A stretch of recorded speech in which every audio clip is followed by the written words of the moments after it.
But when I look at my ChatGPT, I sometimes have the impression it tries to make me happy. I have an answer to that for you. I did use ChatGPT and I created an avatar CEO. Now, ironically, given that my prior utilization of ChatGPT, I got a white male CEO. Okay? My colleague Erica is female and African American. She got a black male CEO. So she was happy that it recognized the pattern and the fact that she was African American. She was pissed off because she got a man as opposed to a woman. So it does show there is some inherent bias based on the pattern. So I think that's something to look at. We as humans have a lot of biases, and since we are initially creating the data input that is the inventory, that's embedded and correlates to what the input that we provide, determining and assessing variation, discernment, and the ability to manage polarities. Those three qualities or skills are the aspects or qualities that I don't see that AI can replace.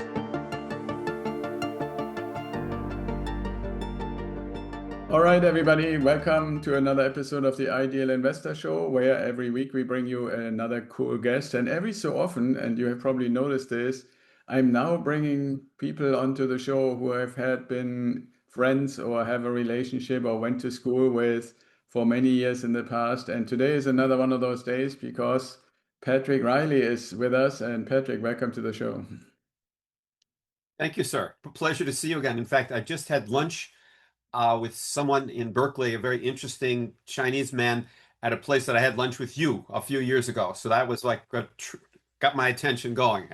My lunch with you was interesting as well, but I was like, oh, this feels like a deja vu kind of a thing. Anyway, Yeah, good to yeah, and see you. I'm very fondly remembering our gatherings there in other circumstances and staying connected. I always appreciate people who not just stay connected when you're close to each other, but you and I, like regardless how far away or whatever, we have always this like little string still still Yes. be. All right, Yes. so Patrick, before we really dive in, you said before we started recording that you kind of fell into this whole thing about AI and the age of abundance and so forth. I know you, and we got to know each other in the context of leadership and helping people to develop their leadership and coaching. Tell the audience a little bit about yourself and how you fell into AI. Okay, well, let me go back a little further in time since I've been coaching leaders for a very long time at this point. But in a conversation with a colleague from New Zealand recently, who I was getting to know him and he was getting to know me, realized that my professional life seems to be a series of very good accidents. Like I just something happens and works out. Or I guess I open my eyes at the right moment, and the door opens and I walk through. So, one, I am not a very technically oriented person. I was able to turn on my computer today and connect on Zoom, so that does demonstrate a minimal level of competence, but I am not, like many of the people in my family, technically oriented, okay? However, for some reason, I seem to do very well coaching leaders who are very technical. Uh, Somehow I hide my inability to fix computers and build machines and such, but somehow I connect with them. As a result of that, most of my work has been in big tech companies and big healthcare organizations, and mostly with very technical people. And as a result of that, and having great success with folks like that, I ended up starting to coach a number of people who had been hired from one company to another because of their AI expertise. And of course, what we learned is that despite their tremendous accomplishments technically, and they were hired because of their technical acumen, when they walked into a new company, there was a like, yeah, that's nice, pal, but this is a new place and we got a new sheriff here and like, thanks for showing up, but why are you here and who the heck hired you? Okay. So there was a little bit of demonstrating their competence. However, they were hired specifically to upgrade, refine, and bring up level the AI in their organization well forward. Well, it didn't go so smoothly, so we had to work on some things. And let me state, but one thing is that the very first person that I worked with what he and I worked on and he came to learn together was that the only way you were going to make this happen well, first of all, you had to have the technology in place. You have to have some good technology that has been put in place, that's been tested by the technical people for thrashing, which is bad data inside the pipeline, the technical pipeline, and then checked later for hallucinations, which is the output at the back end that the regular people like you and I might access. And what we've learned is that bad data becomes bad data becomes bad data. So you have to have good data. So I started to think about AI as like a very, very robust library that if I and I were going to use it well, the data had to be good, and I had to learn how to be a good researcher or scientist to provide good prompts to use that data well to extract information that was useful that I could move things forward. So it's not so simple. If I hope I'm making that point, it's not that simple, and there's a lot of ways that things can go sideways. Okay, so that's that. But then he shows up and organizationally, what he realizes is that A, he's got to prove himself technically to the people in the new organization and verify through some very sophisticated things that, well, you might be from so and so, and it took him about a year to come to a place where people said, well, okay, you really do know you know what, okay? You have some background and you really are competent. Also, he realized that that was not enough to make it happen.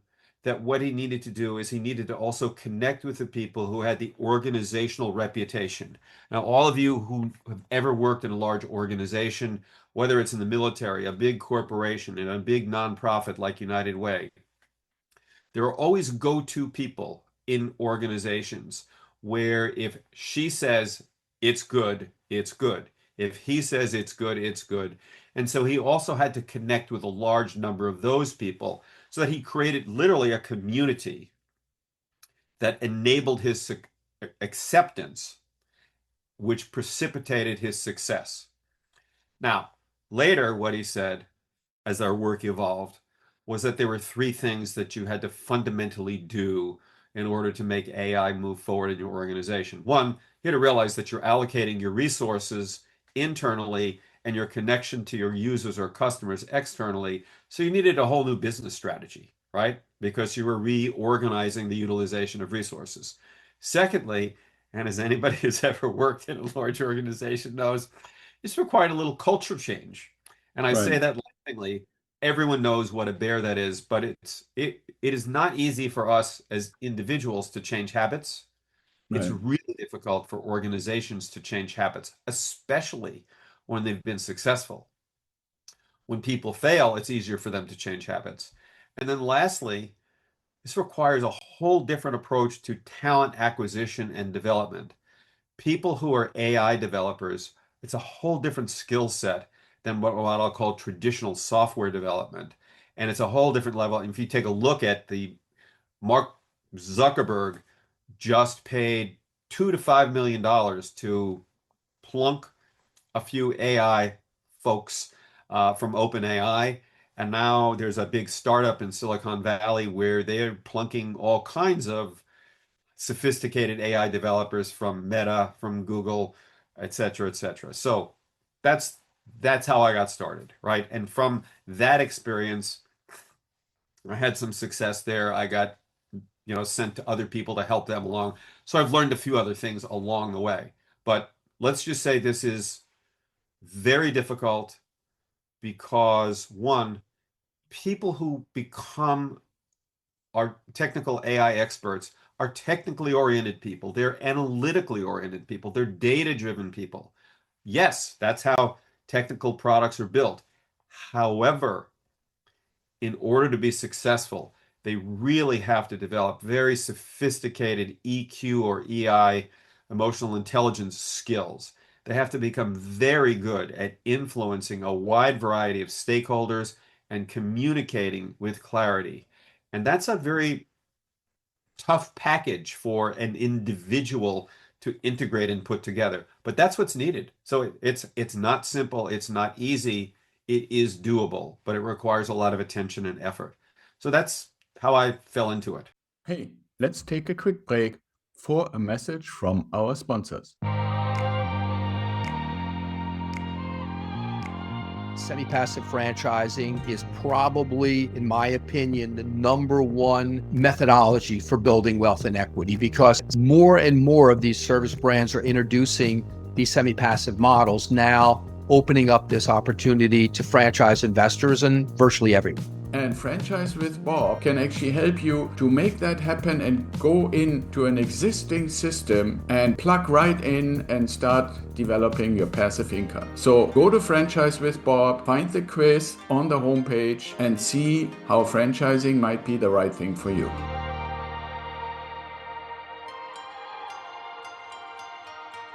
So Yeah, that's a cool story and framing it really nicely. Now, part of what we are trying to do with this show, besides, talking about these up and coming changes, I I guess with AI, you could almost say changes to humanity because it's, in my yeah, opinion, gonna affect everybody at different points in life, at different points in the career, but also in all kinds of different aspects of life.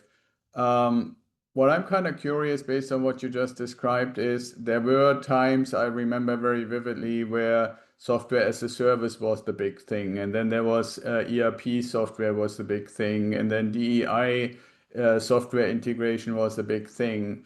So when you compare those, which I know you and I both kind of went through those phases, and you compare that to this emergence of AI, can you say a little bit what you see on the one hand, what the purpose is that companies see, and where they actually see it going when we look a little bit ahead into like the next 3 to 5 years?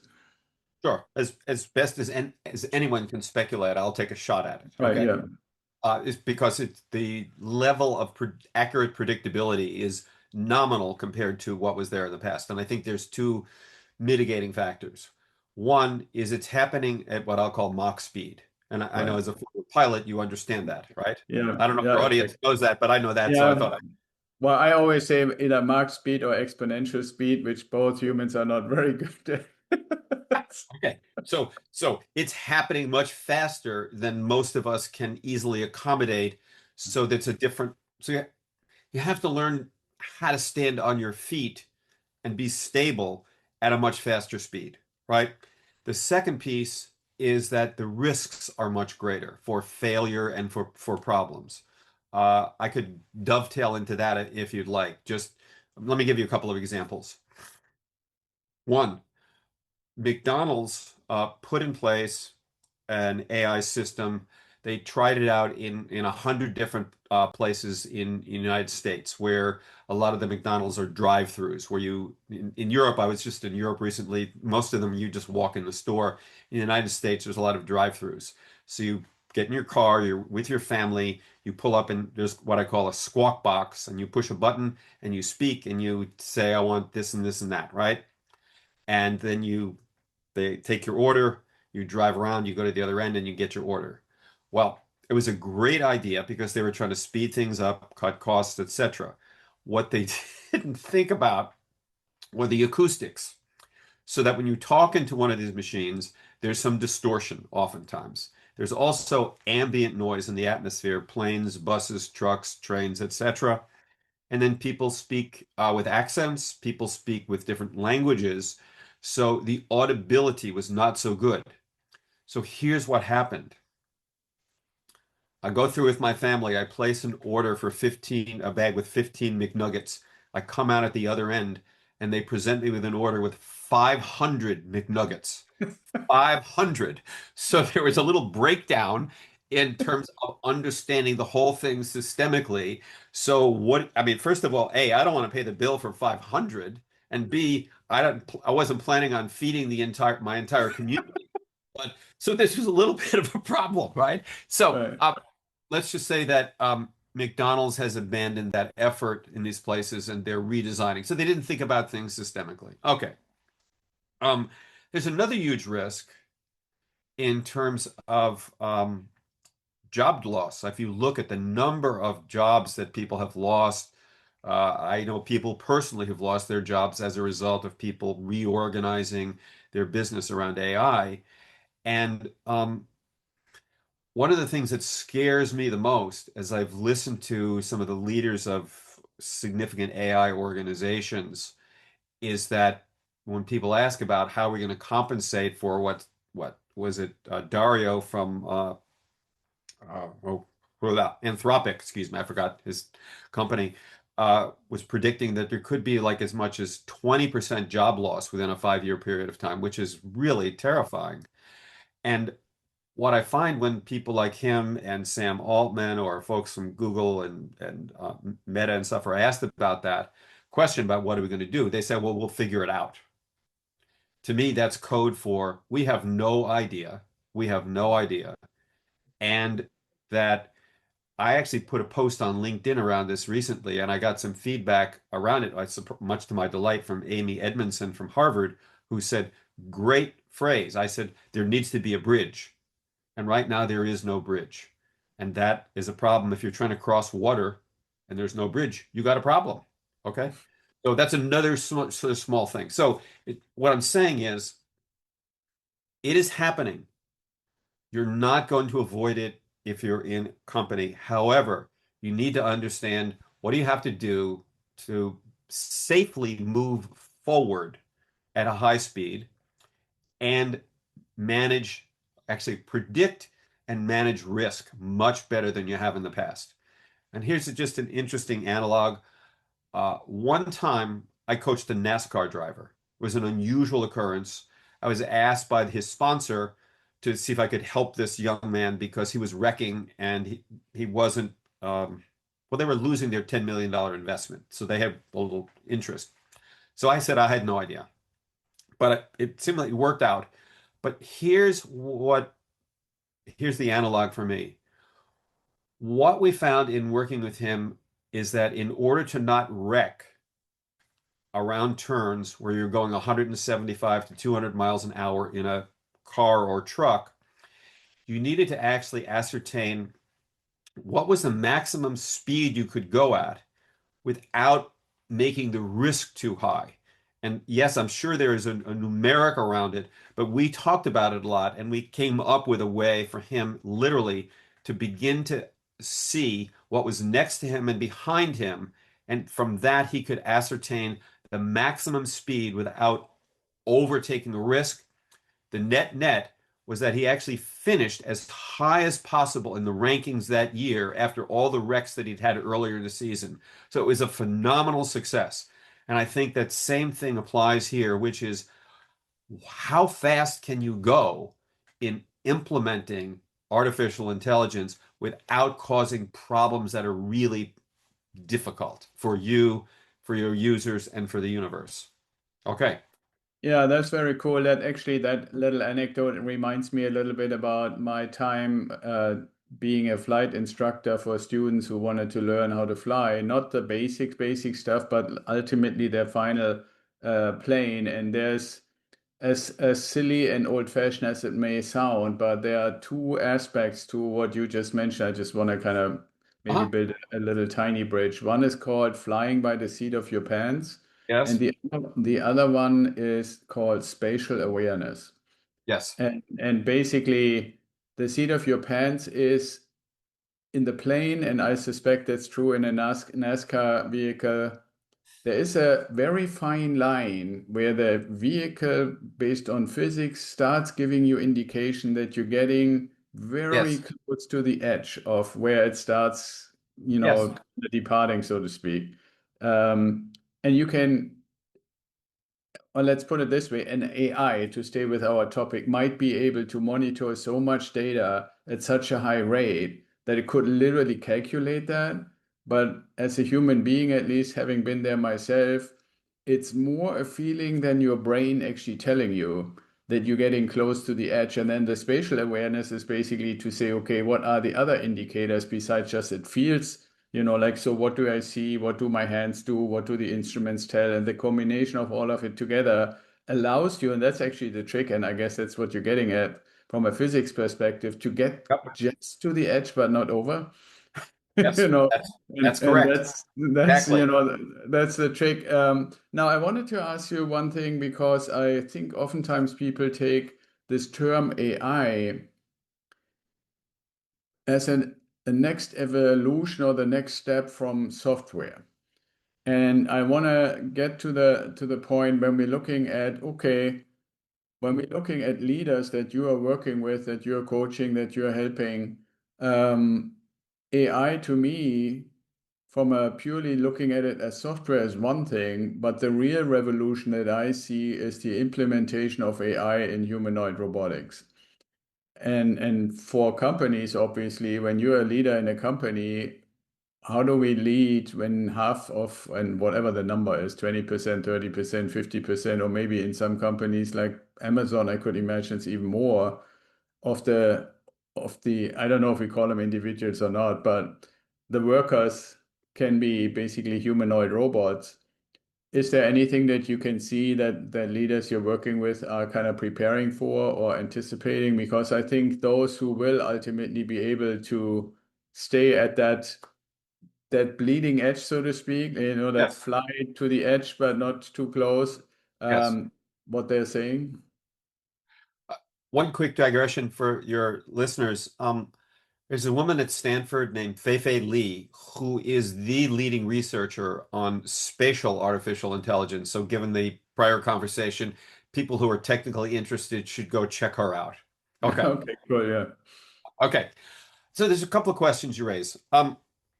One is I was talking to someone quite a while ago who was involved in the robotics research, and he said, "Hey, look," he says, "Look, we still would love this to be better. It's fine to use robotics in factories, and we got it working." He says, "But people like you would love it if we could take the robotics and advance them to a place where it could empty your dishwasher." Somehow Right. he included, because I hate emptying my dishwasher. Okay. I truly do. I mean, I understand. I used to have teenagers who did it for me. I don't have them anymore. Okay. Uh, but we're not there yet. Okay. That's pretty sophisticated, but and this is just wild speculation on my part, is that I think someday we will be there. I just can't, I don't have any ability to provide anything quasi accurate about when that might be possible. On the other hand, one of the things that is possible and is already happening is that with the proper training, there are some teams in certain organizations that are using AI agents as part of teams, right? And so now we as human beings sometimes have enough trouble relating to other people who have different orientations Right. and different skill sets and such. So figuring out how to have human beings trust and entrust quote unquote artificial agents who are trained and skilled and can do some things to enable performance and speed, that is distinctly possible. But what that looks like exactly in terms of how do I help, this is something I don't know yet, to be quite candid. How do I teach you, Axel, to better interact with an AI agent and have that come and work out more smoothly and more easily? Now, it might be easier than with people. I don't know yet, but it's just still really in an early experimentation phase. But if you're looking at, as people always do in business, efficiency and effectiveness, well, if you can have an agent that's trained in certain tasks that they, I guess, I don't know what the proper pronoun is in any, Yeah. they, Yeah. okay. Um, if they can do a job that's fairly simple and they're more efficient and effective, well, why not? If you're focused on efficiency and effectiveness, but you have to make the initial investment, so that takes time. And even with AI agents, you've got to train them just like you have to train people. And then you have to figure out how to get people to interact successfully with agents. So that's a whole new level of complexity that it is coming forward. And I'm sure that lots of people, I guess, younger than you and I, will get good at that somewhere down the road. But yeah, I don't think that's around the corner, right? People are using agents. People are running businesses have to be interested in efficiency and effectiveness. AI agents with the right training do provide a viable solution for that. However, it does create additional challenges and complexities. So, yeah. Yeah, I hear you. I mean, one of the things that I've said, being asked similar questions, is if you go into a modern car factory, like if you go, for example, down to Fremont and were to take a tour there, there is lots and lots of robots Yeah. who, for lack of a better term, I would say they assemble the Yes. vehicles, and each one of them is fulfilling a very specific task to an amazing level of precision and repeatability. Yes.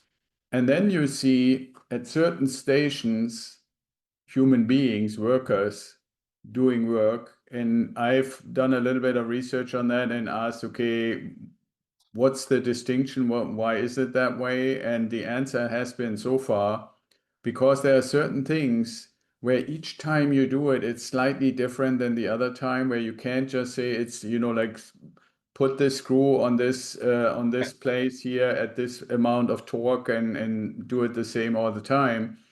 So my question then was to the people I was talking to, okay, so when we now apply humanoid robotics evolution, which is also exponential, same like the AI software side, Yep. how long will these people still be there?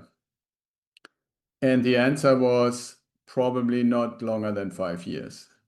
And that goes basically to your point about emptying the dishwasher. That's probably a realistic time frame. Now, obviously, nobody, I don't think, is really putting enough effort and investment and stuff in for dishwasher emptying. But when it comes to like car manufacturing and certain other things, Probably so not as much money in that. Yes. yeah, although I have to say, I mean, there is something when we go a little bit to economics, but there is another question I want to ask you, but purely on economics, the total addressable market for who would want to have a humanoid robot, 5'5", that can't basically hurt you, but do all the stuff that we would all don't like to do anymore. It's probably like, I don't know, 6 billion people or something. Yeah. I mean, hey. Yeah, so and that would be like everybody only gets one. So it's crazy when you go to those numbers. Yeah. Um, the thing that I believe is an interesting thing, hopefully for the audience, especially asking somebody like you who does a lot of coaching and basically working on interpersonal relationships, or sometimes between the relationship and the NASCAR vehicle, is where you see this thing about, and when you were talking, a question popped in my mind is humans in business settings typically do better when they receive praise, which has, or in my opinion, is a certain component of the relationship you have with the people that you're working with each other, with regardless whether they're your boss or your peer level or Yeah. Yeah. not. When we introduce humanoid AI or AI in general with that, what's your thinking? Is AI gonna have a relationship with the other people, with the humans in the companies, and will they be doing better if they get praise, or what's your thinking on that? Well, my observation about humans is that some of us need more praise than others, right? True. Yeah, right. Some people have a very high appetite for it. Some don't need that much. So there's a lot of variation.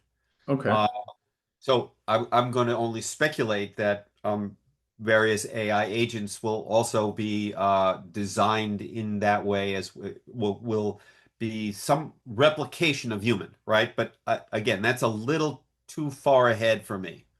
Just Well, I'm just thinking, when I look at, and obviously that's not necessarily a good example, but when I look at my ChatGPT, I sometimes have the impression it tries to make me happy by the stuff that it does.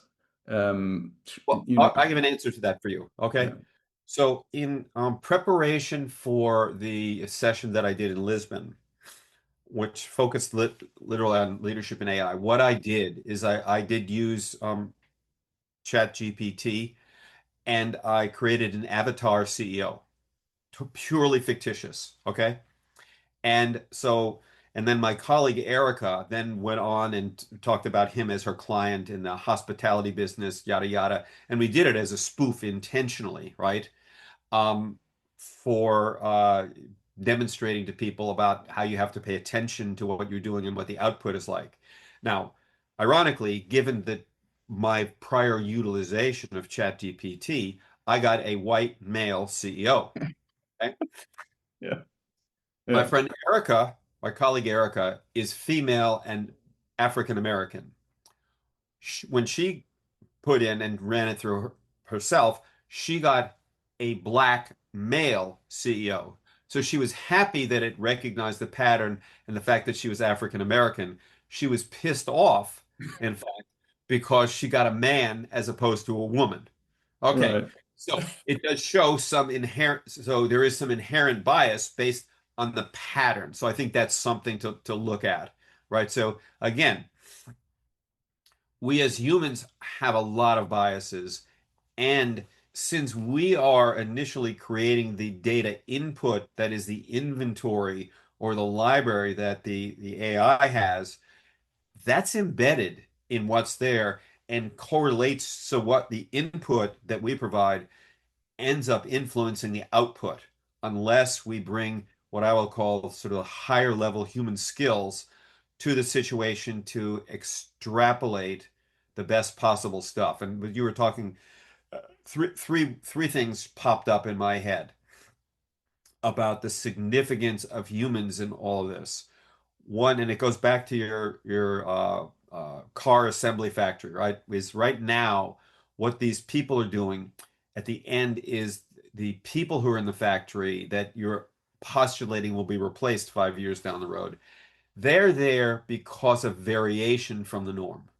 So Right. that's a very significant thing to pay attention to. And that's a subtle skill, right? It was true for my NASCAR driver. It was true for you as a pilot. It's true in many, many situations in It's life. true And for so, McDonald's too, right? Like if yeah, everybody would speak the same into the microphone, then it would be easy for AI to handle it. right. But they didn't have the audio aspect, right? So that's Yeah. that.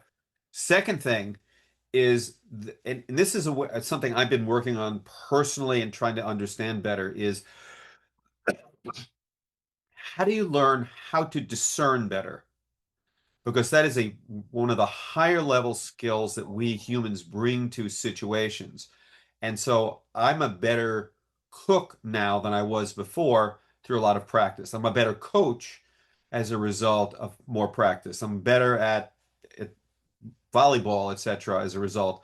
But how do you learn specifically and concretely? There's not a methodology for that aside from practice, observation, and coach refinement. That's the second thing. And the third thing is the fundamental quality or the skill set, excuse me, I think that's better said, for leaders to be effective in dealing with ambiguity and complexity is the ability to recognize polarities and to figure out how to reconcile the differences. And so it's those three qualities or skills of determining and assessing variation, discernment, and the ability to manage polarities that are the aspects or qualities that I don't see that AI can replace. So Okay, I don't know very if that's cool. Now, as a follow-up, I would be interested to hear what you would say about the amazing ability to simulate that AI has that most humans don't have the capacity in a reasonable amount of time. Do you think that's a detriment? Is that a benefit? Is that maybe an avenue or a bridge to more of a partnership type of relationship? that's that's the interesting. That's the word that popped into my head is I think that there's a partnership that yes, some very cognitively sophisticated and really, really smart people have the ability to do that. Most people don't. But if you can build, I'll just call it a machine that can do that better, and that tool set and the human tool set can find ways to successfully interface and interact, I think you'll get a better result and a better output. Because yes, I think there is the ability for AI to learn to do that better and faster than humans. But then the question is, the next step is, so you have that separate and you have this separate. What's required to have an appropriate, successful, and useful integration? That's a whole other level of challenge. Yeah, I'm with you. I mean, Well, for I'm me, thinking ahead here. That's good. Yeah, exactly. Well, for me, and I think you and I have been somewhat aligned about that in the past, is when people, and I've always been not very happy about it, to say it lightly and mildly, that people for a long time and still even to today oftentimes throw management and leadership as if it is basically synonymous with each other. And I'm always hammering on the fact that leadership has a very significant, strong, large component of strategizing and forward looking and stuff like that. So that's why in my mind, I'm thinking, okay, so if I try to come up with a strategy based on experience and forward looking data and stuff like that, and now I had some partner, so to speak, that could help me run a ton of simulations on at least the stuff we know. And if you believe certain people in the AI world, they say, okay, we're getting AGI, ASI to the point where, like the data center, basically, I don't know if we could ever say in one human form, but in the data center, pretty much all human knowledge that was ever generated is available to this data center. So you have basically everything that anybody could have ever known to run a Yes. simulation of what is most likely going to happen if I do something this way, this way, this way with this goal in mind, right? So for me, that brings a little bit of a segue to say, since you are basically across the bay from where a lot of this stuff is happening, do Yes. you see anybody ahead of the game or pretty far in advance compared to others where our audience would say, okay, you guys, you've been talking about it, philosophizing, if that's a word about it. Um, but as an investor who is kind of looking at, okay, how can I participate in it? And obviously, we're not giving investing advice, we're not giving tax advice or anything. But if we were just to speculate, since we were just using those terms, do you see anybody across the Bay or in your general Bay Area where you would say, well, these guys really seem to have um, Well, that would a be leg insider up? trading, wouldn't it? Wouldn't that be akin to insider trading? But that being said, Well, um, only if you're already an owner or something. okay. Anyway, that being said, let's look at it differently. Um, if they do, they're not talking about it, right? Because it is a competitive advantage, right? Well, And they're I'm thinking just a little bit different. Sorry, Patrick. I'm thinking a okay. little bit different about it. From my perspective, there are companies and leaders in companies who putting things together and making massive investments based on the shareholder value that they have convinced others to attest to or attach to their companies, where they not, in my opinion, have very much of an idea what the really true application is going to be.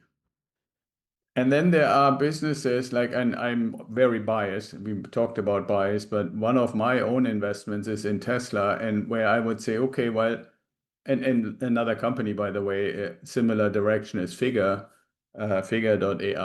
where they say, okay, yes, we see all the aspect of the software side, but when we go to a practical application, what do we want? We want our robot to be able to build cars. We want our robot to, successfully clear out Patrick's dishwasher. We want Uh-huh. our robot to do the jobs that somebody nowadays can only do by getting a minimum salary of like $3 an hour plus tips, and on and on and on, where you can say, okay, well, it's a technological challenge, it's a physics challenge, but it has a combined purpose. And I'm Yes. not so sure that I can really clearly say what the real true purpose of OpenAI or Anthropic or stuff is, other than, okay, it can write sophisticated papers for you or stuff like that. But how far is that going to get humanity? I'm not so sure.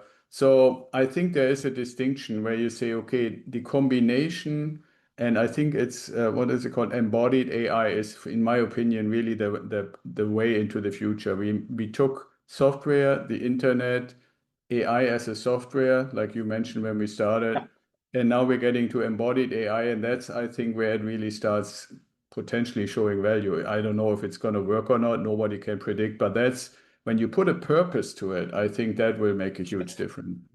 I think there's two things. One, I'll confess to some extreme bias in that if there's three big just okay.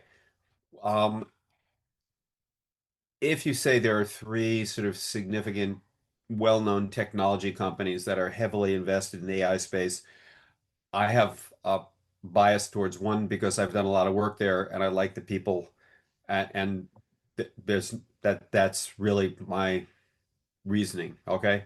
The Okay. other piece is if I look at it this way, um, when I look at what I see and I understand about what it is that OpenAI is doing, a lot of what they're focused on is short term and turning things around and getting case in point.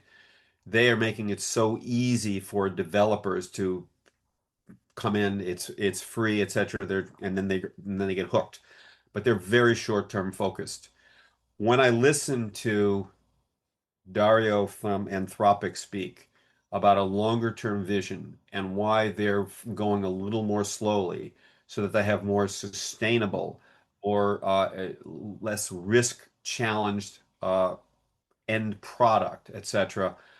I'm more inclined to go with them because it's in sync with my values around value creation, and that the best companies think about what is it that our customers will want, and then we build and design for what it is that they are wanting from us. But again, that is my personal bias in terms of both Yeah. instances. Yeah, I'm So, with you to some extent. It also, I mean, I'm willing for the audience to confess. If I were asked, and I didn't ask you, but if somebody were to ask you, you want to use these things to write something for you or with you, however, wherever you put the percentages of collaboration. And I look yeah, at the ones that I have available to myself, some of which I pay a little bit per month and some of I don't.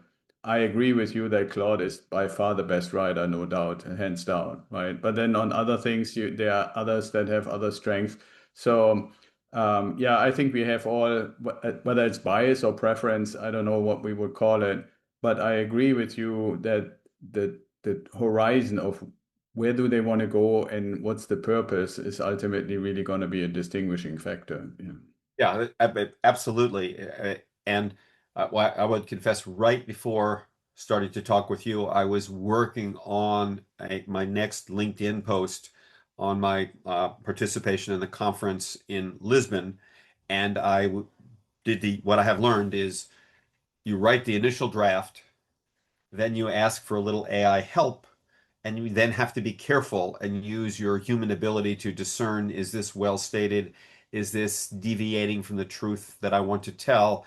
And you go back and forth. So you have to train the tool to work with you and to be in sync with what it is that you really want to say.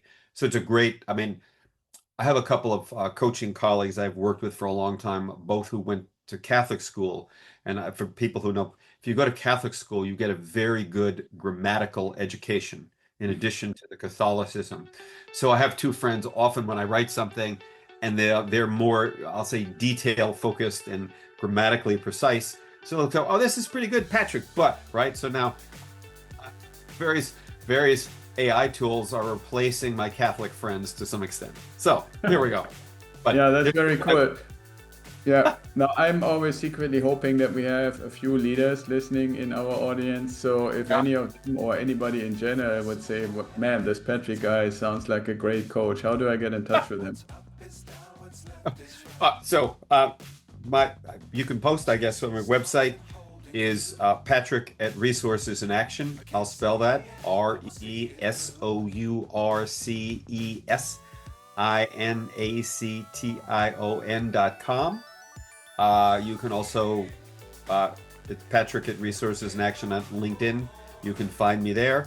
And my phone number in my office is 510-524-4934. That's a US number for those of you who are in España or Alemania or Portugal or wherever the heck you might be, or in Southeast Asia. I just finished coaching a gentleman who's a big guy who's based in Singapore. So that's a tough time gap. We figured out how to early his morning, late my evening, etc. Okay. But thank you. Yeah, thank you for sharing that, Patrick, and thank you for coming onto the show. I always Welcome. like when we come together virtually or otherwise. So Thanks for everything, and thanks for being here. Can I ask you for one final question? Yeah, totally. When you hang up, is there one question you're going to say, oh, I should have asked him, that's sitting in your head right now? Is there anything that you said, well, I should have asked? Or did we cover all the bases? My brain is not that fast. It's probably going to happen in like 15, 20 minutes from. All right, you let me know later. Okay. It's always a pleasure. Great to hear. Glad to see you, and maybe I'll get to see you this side again sometime soon. Yeah, exactly. That's what we do. Thank you, Patrick.